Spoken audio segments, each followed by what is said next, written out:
Hi, everybody. We're back to talk about Joseph Stalin in part 6 of my chapter 28 review. Joseph Stalin is an interesting fellow. He is in charge for longer than Hitler. Stalin takes over in the 20s and lasts all the way into the early 50s, 1953 to be exact. He's responsible for between 40 and 80 million people, depending on which historian you're listening to and what numbers they're using. They're counting in that. 40 to 80 million people dying. And the thing is, most people in the West are not aware of just how bad he is. So we're going to talk about that today. Keep in mind, this is an overview. There's so much. You could do 3 or 4 hours on Stalin alone. So just keep that in mind. His real name is not Joseph Stalin.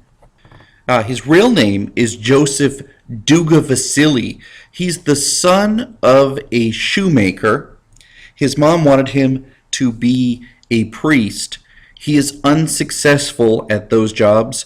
He's successful at the job of being a shoemaker's son, but he does not end up being a priest. Instead, he goes on to be one of the world's biggest villains.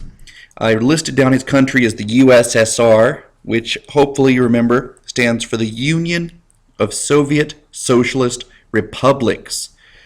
He is part of the Communist Party.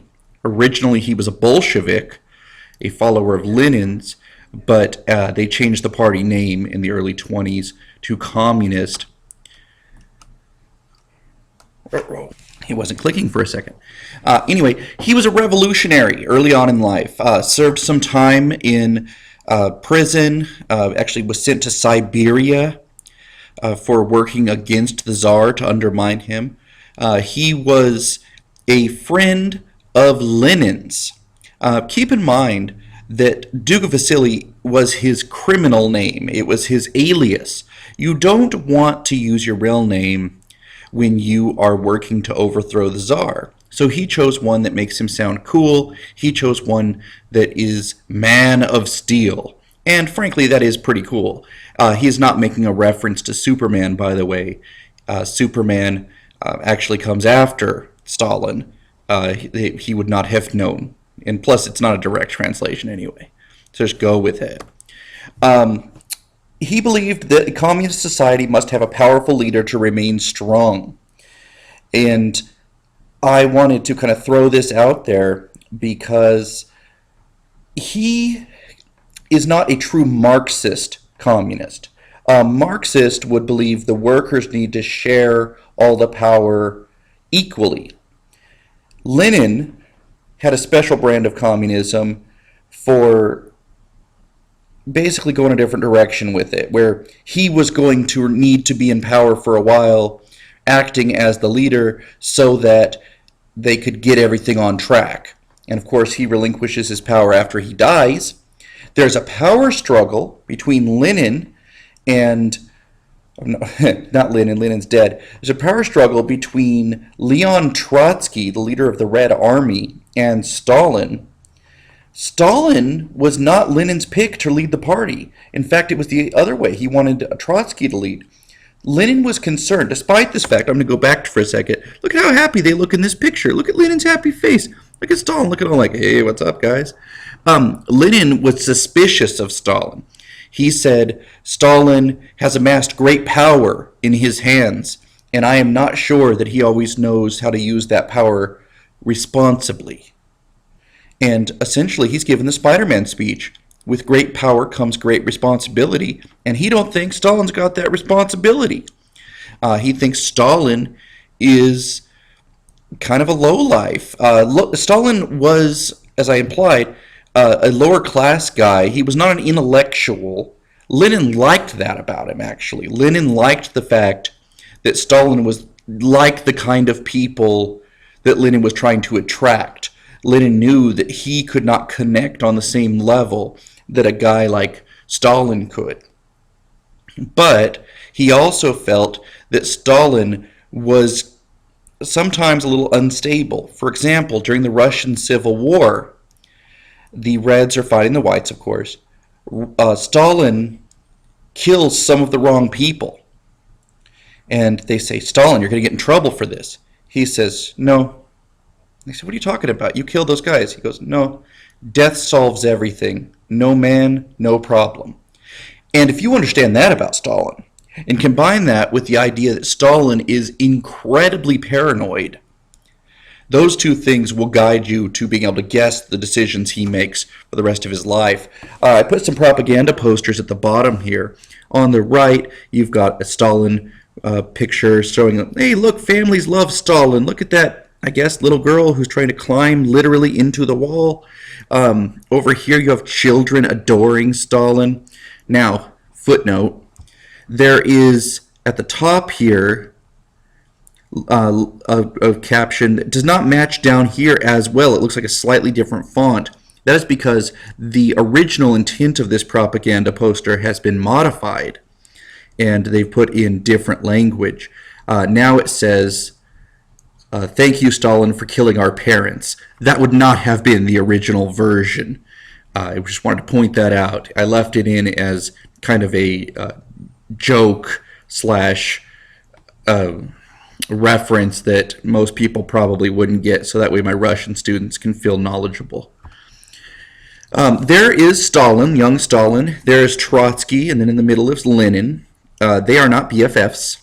When Lenin dies, they put him on display in Red Square, and you can go and see his body. You can still actually go see it today. He's been there for so long that now he's probably more plastic than man, as they continually replace him and his skin that's rotting and whatnot with, I guess, plastic or whatever it is to make him look more human and less rotting. But you can do that. Stalin is responsible for planning the funeral. He tells Trotsky, oh, hey, bro, why don't you come to the funeral, say some words? Trotsky's like, I will come to, how do you say, funeral? And Stalin's like, cool, bruh, hangs up. He told Trotsky the wrong day. So at the funeral, there's Stalin giving a speech about what a great guy that Lenin is, what a great hero to the communists. No Trotsky. Trotsky didn't even show up. And of course, I just said, that's not really Trotsky's fault. But do you think the average Russian was figuring that? No, they were like, wow, Trotsky is kind of a lowlife. Then Stalin starts to modify the historical record, essentially changing who is important in the Red Army. Trotsky was a war hero. In reality, he was brave, he was well-liked, etc. In Stalin's world, when he rewrites the history books, films, movies and stuff, he has himself portrayed by a taller, more handsome actor, and has Trotsky portrayed as a coward. And in those movies and in the history books, Stalin is the hero. That, plus Stalin playing up the fact that Trotsky is Jewish, so appealing to anti-Semitism in Russia, really hurts Trotsky quite a bit, ultimately driving him into exile. When he's in exile, he will end up going to Mexico as well as many other countries, speaking on the evils of Stalinism and how it's not true communism and Stalin's a psychopath and blah, blah, blah. Stalin sends assassins to have Trotsky killed. When Trotsky is killed, he is killed via ice pick. Not like a little tiny ice pick like you'd use to break up frozen water, but instead a kind of ice pick you'd use to climb buildings. And that right there is the ice pick. And then you look at this. Here is Leon Trotsky in the hospital. Massive head wound. It was went in so deep it was an inch into his skull. Pretty nasty stuff. Anyway, with Trotsky gone, Stalin is able to take over.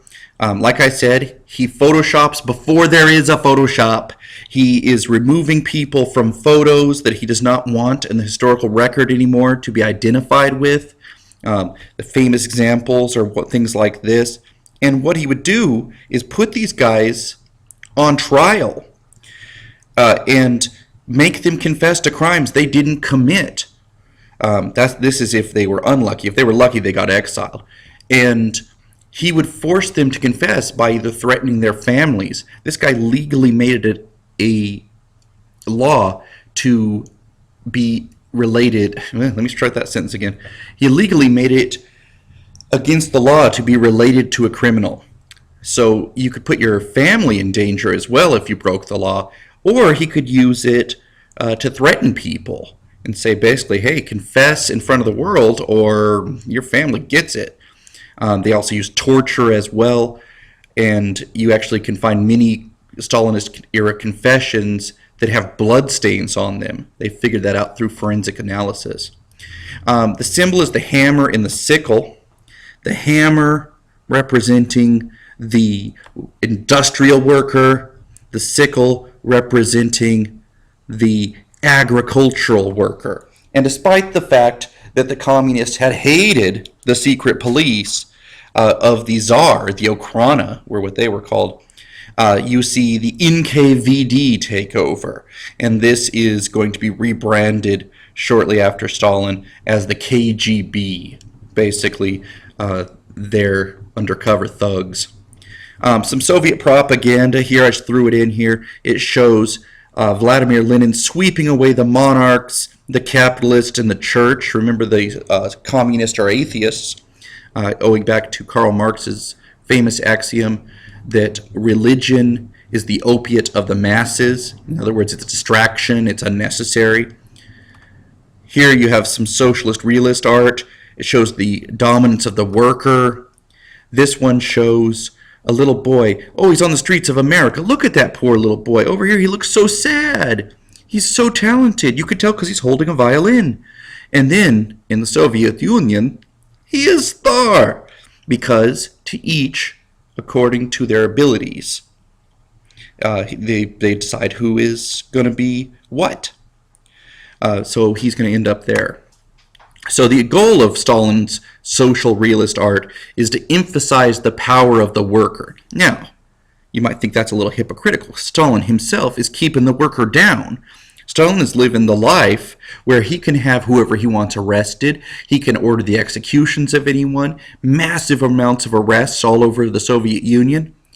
But the worker is made into a heroic figure in the art. So it's kind of an irony, but that was always the goal, to emphasize the power of the proletariat.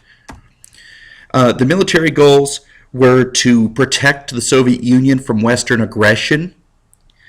He gets burned by Hitler, as we'll talk about in chapter 29. But essentially, he makes a deal with Hitler.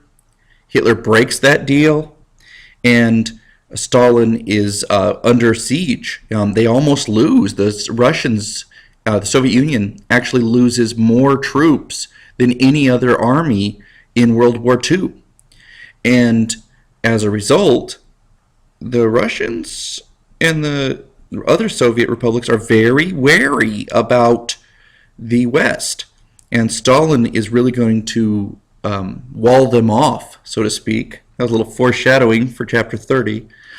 He doesn't build the Berlin Wall. That's actually Khrushchev in 1961. But it was a convenient pun. He didn't get along well with religion, as I kind of intimated a second ago. This is an image of workers throwing away Jesus along with common trash. It's meant to be kind of an incendiary kind of message. They're making it very clear that they do not want God here. Some churches are even turned into museums of atheism. Last but certainly not least, I just wanted to talk about, at the end of this, some common characteristics of totalitarian states.